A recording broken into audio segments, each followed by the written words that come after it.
오늘은 참 아브라함의 자손이라는 제목으로 함께 말씀을 나누겠습니다. 오늘도 계속 이어지는 마가복음에 흘러가는 상황은 예수님과 종교 지도자들의 신경전, 요즘 말로는 썰전이라고 하죠. 어, 토론 전쟁이 계속해서 이어지고 있습니다. 연이어 이어지는 예수님과 어, 이 종교 지도자들 간의 긴장감 높은 이 신경전과 썰전은 주변의 많은 사람들에게 흥미진진한 볼거리였을 것입니다. 종교 지도자들은 자신들이 알고 있는 얄팍한 율법 지식으로 예수님께 덫을 계속 놓으려고 했고요. 많은 사람들은 이번에도 예수가 어떻게 잘 빠져나가는가 그것에 대해서 흥미진진한 얼굴로 아마 바라보았을 것입니다. 그러나 그것에 반해서 예수님은 그들의 어리석음을 안타까워하시면서 그들의 얄팍한 율법 지식을 온전한 율법 지식으로 교정하고 교훈하고 계시는 모양입니다. 오늘 본문은 세 단락으로 나눠서 함께 하나씩 나눠 보기를 원합니다. 먼저 35절부터 37절까지의 내용을 같이 보겠는데요. 계속 질문 공격을 받았던 예수님은 이번엔 자신이 직접 질문으로 이야기를 하십니다. 종교 지도자들도 잘 알고 있었던 시편 110편 1절을 인용해서 질문을 던지십니다. 한번 같이 읽어보도록 하겠습니다. 시작. 여호와께서 내 주에게 말씀하시기를 내가 내 원수들로 내 발판이 되게 하기까지 너는 내 오른쪽에 앉아 있으라 하셨도다. 예. 이 말씀으로 질문을 던져셨는데 이 말씀에 보면 이미 예전 다윗이 살아 있을 적에 여호와가 있었고 지금 내 주가 있죠. 다윗이 이렇게 이야기하는 겁니다. 여호와께서 내 주에게 말씀하셨다. 그러니까 다윗이 이미 살아 있을 적에 여호와와 내 주가 있었다. 이 이야기를 하는 거예요. 어, 그래서 다윗은 여호와께서 내 주 그리스도에게 마지막 날까지 자기 오른편에 앉아 있으라고 말씀하셨던 것을 다윗이 들었다는 이야기인 것이죠. 그 부분을 가지고 이렇게 질문하는 겁니다. 야, 서기관들아, 종교 지도자들아, 너희들이 그리스도 메시아가 다윗의 자손에서 나온다고 그렇게 사람들한테 가르쳐 왔지. 그치? 자, 그러면 저 말씀에 다윗이 말한 내 주는 어떻게 해석할 거냐? 다윗이 그리스도를 주라고 하였는데 그리스도가 어떻게 다윗의 자손이 될 수 있냐는 말이다. 이런 질문을 한 것이죠. 새벽에 머리도 잘 안 굴러가고 어려우니까 바로 정답을 말씀드리겠습니다. 종교 지도자들이 메시아가 다윗의 자손에서 나온다고 한 말은 맞습니다.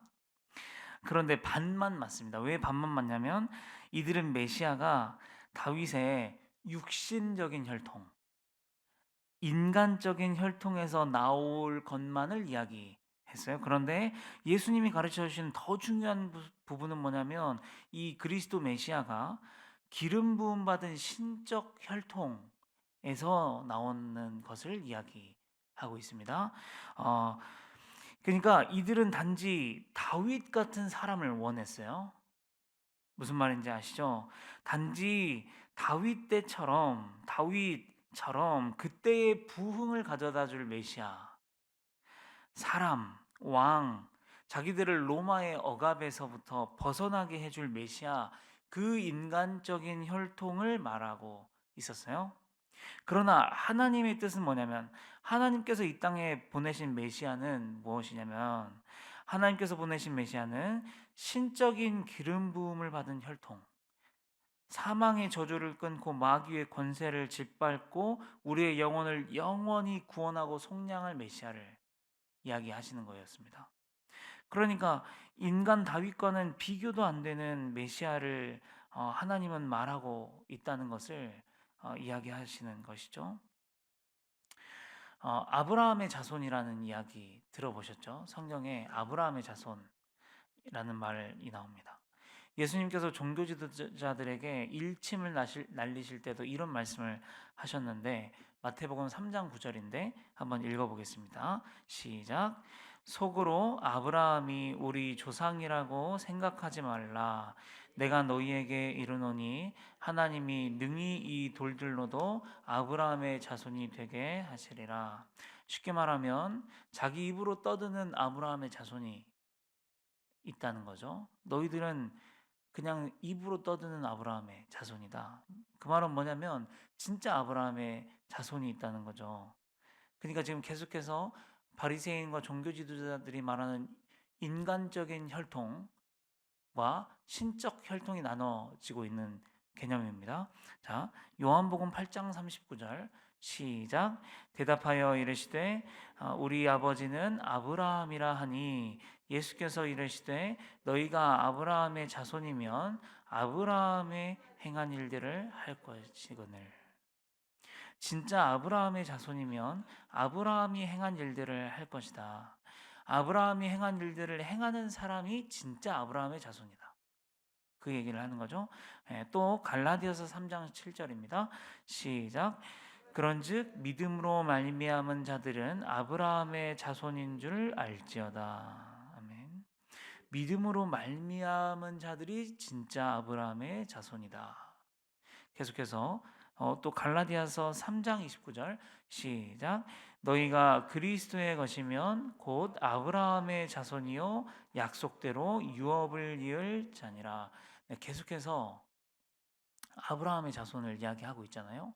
그런데 바리새인 종교 지도자들이 말하는 아브라함의 자손, 자기 입만 열면 자기가 아브라함의 자손이라고 말하는 그 인간적인 혈통이 아니고, 계속해서 예수님은 신적 혈통에서 나오는 아브라함의 자손을 이야기하고 있습니다. 믿음으로 말미암은 아브라함의 자손, 약속을 유업받을 아브라함의 자손을 계속 나눠서 말하고 있는 거죠.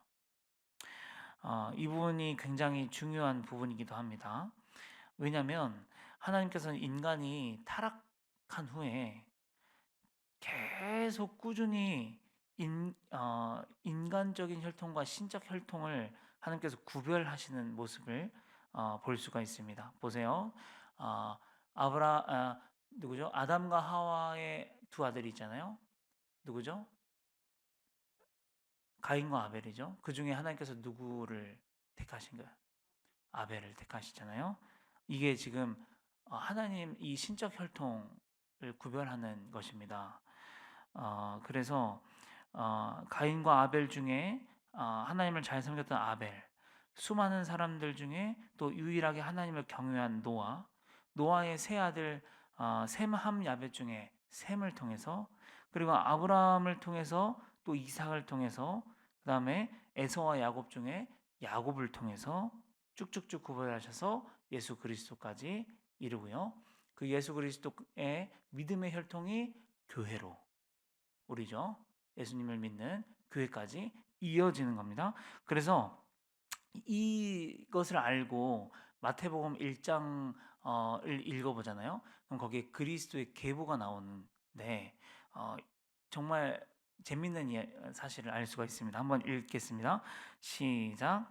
아브라함과 다윗의 자손 예수 그리스도의 계보라. 아브라함이 이삭을 낳고 이삭은 야곱을 낳고 야곱은 유다와 그의 형제들을 낳고. 자, 근데 여기에 이상하죠? 이삭이 야곱만 낳지 않았잖아요. 근데 예수 그리스도의 혈통에 누구만 들어가고 있어요? 야곱. 지금 무슨 이야기를 하는 거냐면 하나님께서 선택하고 계속해서 구별해가는 그 신적 혈통이 있다는 거예요. 믿음의 혈통이 있다는 거예요. 진짜 아브라함의 자손의 혈통이 있다는 거죠. 그 이야기를 하고 있는 겁니다. 그런데 종교 지도자들은 엉뚱하게 계속 뭘 바랬냐면 인간적인 혈통에서 예전 다윗과 같은 사람이 나오기를, 로마의 압제로부터 우리를 구원해 줄 정치적인 메시아가 나오기를, 그것만을 바라보고 이야기하고 자기들이 율법을 마치 정말 잘 아는 양 사람들에게 그렇게 설교하고 가르치고 있었다. 그것을 예수님은 바로 잡고 있는 것이요. 오늘 말씀인 것이죠. 여기에서 우리가 두 가지만 생각해 봤으면 좋겠습니다. 첫째는 나는 입으로만 떠들어대는 아브라함의 자손인가? 아니면 정말 이 믿음의 혈통, 기름 부으심의 혈통을 이은 참 아브라함의 자손인가 하는 것입니다. 내가 진짜 아브라함의 자손인가 아닌가 분별하는 것은 그리 어렵지 않습니다. 아까 읽었던 갈라디아서 3장 7절에 이렇게 이야기합니다. 믿음으로 말미암은 자들이 아브라함의 자손인 줄 알지어다. 내가 진짜 믿음으로 사는지 확인해 보시기를 바랍니다. 오직 의인은 믿음으로 말미암아 살리라 하였습니다. 하루하루 우리가 믿음으로 살고 계시다면 내 상황과 형편과 지금 처지와 나의 실력과는 상관없이 우리는 참 아브라함의 자손인 줄 믿으시기를 바랍니다. 두 번째 단락입니다. 38절 40절입니다. 여기에서 예수님께서는 종교 지도자들에게를 조심하라고 이제 이야기하는 것이죠. 제자들에게 얘들아 니네 종교 지도자들 서기관들을 삼가라. 조심해라. 왜 이렇게 말씀하시냐면 종교 지도자들은 당시에 율법 선생이었거든요. 말씀에 능통했다고 하고 늘 회당에서 하나님의 말씀을 가르쳤습니다. 옷도 가르치는 사람처럼 착 빼입고 위험 있게 입고 회당에 항상 높은 자리에 있었습니다. 그래서 있는 척은 다 부렸습니다. 그러나 예수님께서 잘못 알고 있는 그들의 율법 지식들을 하나씩 하나씩 이렇게 깨부수시면서 그들이 얼마나 성경에 대해서 진짜 모르는지 알게 되셨어요. 그래서 그들은 정말 하나님의 말씀을 모르는 사람들이었어요. 그들은 율법 안에 있는 하나님의 마음, 하나님의 뜻, 하나님의 의중을 전혀 알지 못하는 사람들이었어요. 예수님이 보셨을 때는 그들이 정말 조심해야 될 사람들이었습니다. 소경이 어떻게 소경을 인도하겠습니까? 말씀에 소경이 소경을 인도하면 둘 다 구덩이에 빠진다. 그런 말씀이 있습니다. 그러니 너희들 그 서기관들의 가르침을 삼가라. 이렇게 이야기를 했는데 저는 제가 여기에 제일 먼저 속하는 사람이라고 생각합니다. 저들처럼 단위에 설 때면 말끔히 이렇게 차려입고 말씀을 이렇게 준비해서 선포하고 우리 성도님들께 알려드리고 우리 성도님들께서는 제가 나이가 어리고 또 어떻게 보면 아들뻘 손자뻘인데도 불구하고 주의 종이고 목회자라 그래서 섬겨주시고 잘 대해주시지 않습니까? 그런데 만약 제가 저 사람들처럼 잘못 알려드리면 어떻게 할까? 제가 소경이라고 하면 어떻게 할까? 전 이게 제일 무섭습니다. 혹여 하나님의 마음을 모르는 그런 설교를 하고 있으면 어떡하나?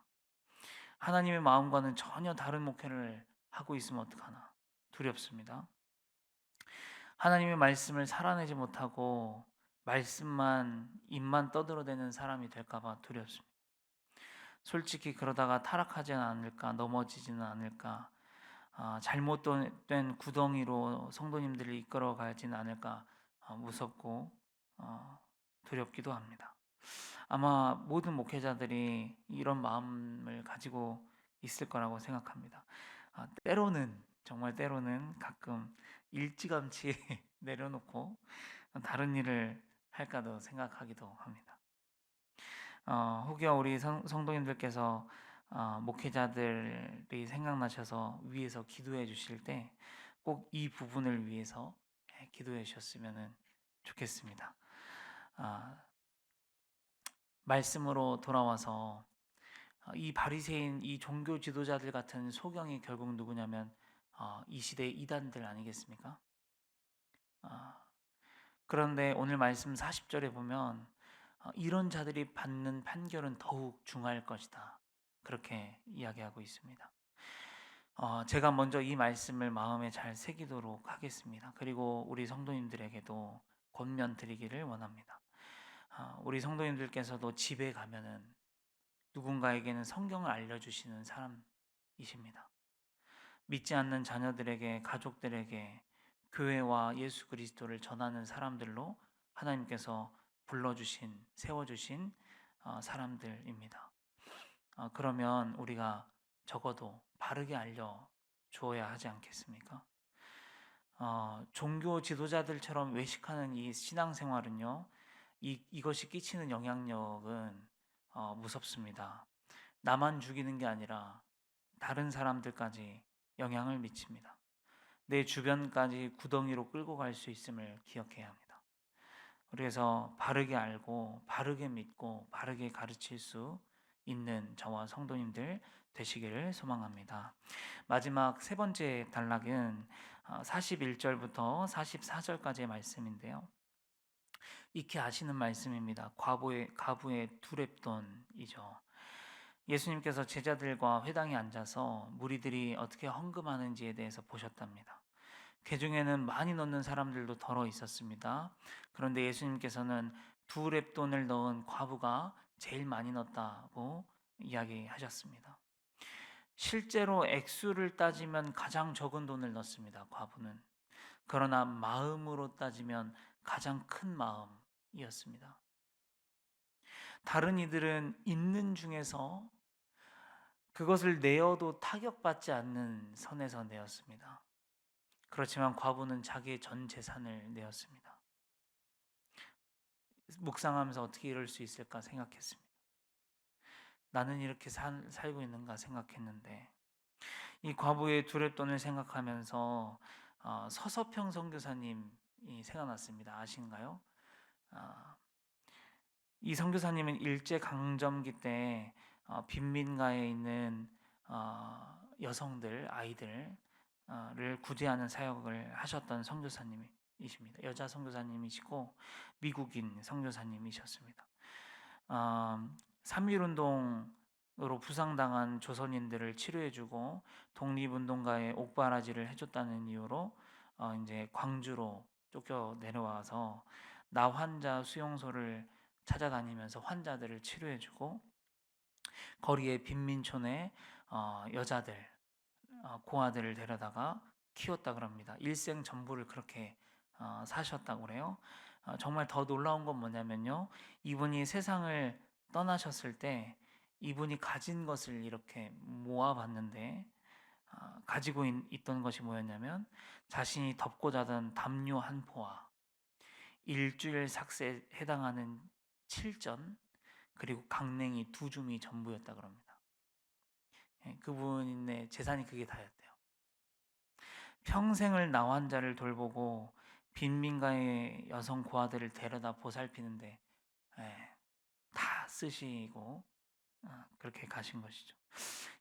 이것이 어떻게 보면 또 다른 의미에서의 과부의 두렙돈이 아닐까.